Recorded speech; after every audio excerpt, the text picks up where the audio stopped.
Now, I want to move on, though, to some grimmer news here. And this week we had the sentencing of the killer of Laken Riley, a woman who we've spoken about many times on this show, young nursing student who was killed by an illegal Venezuelan immigrant. We've seen distressing footage of when Laken Riley's family found out about her death. We heard in court this week horrendous details about her death and how she fought. Yet, although many expected her killer to get the death penalty, the district attorney opted not to pursue it, saying it would cause collateral consequences to undocumented defendants, i.e. illegals. Now, no surprise, this DA was backed by George Soros. Tell me, this just seems to underline the real consequences of the horrendous open borders policy that America has suffered under over the last 4 years, and it really should help Trump's mandate to begin the deportations and really secure that border. What do you think?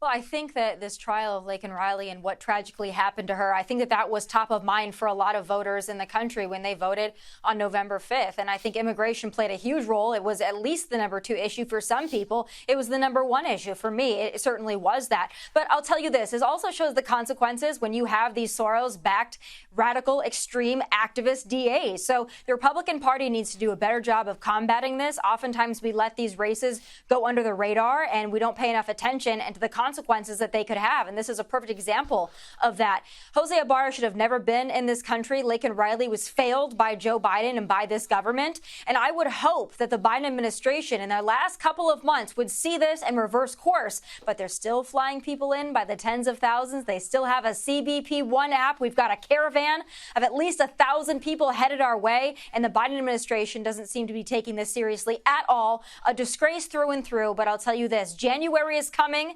Donald Trump is coming. Tom Homan is coming. And there's going to be a real reckoning in this country. Well, I think you're right. That Tom Homan pick is fantastic. We spoke about him last week. But finally, Tommy, before I let you go, this story, I love this here. A Minnesota hospital has issued an all-staff apology.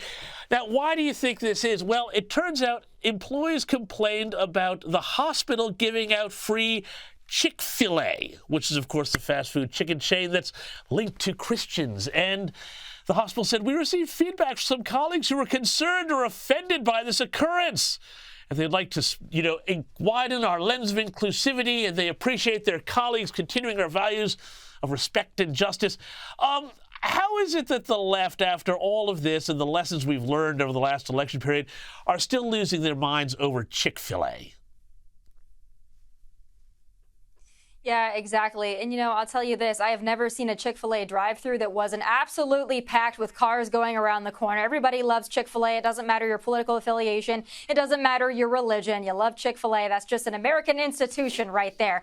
But, I find it incredibly privileged for some folks to be so offended by the free food that they're given. If that really is your top priority to complain about, boy, you sure live a luxe and privileged life. Maybe it's time to reevaluate your priorities. Maybe it's time to get over it. And maybe it's time to just touch grass and get back to reality, because this ain't it.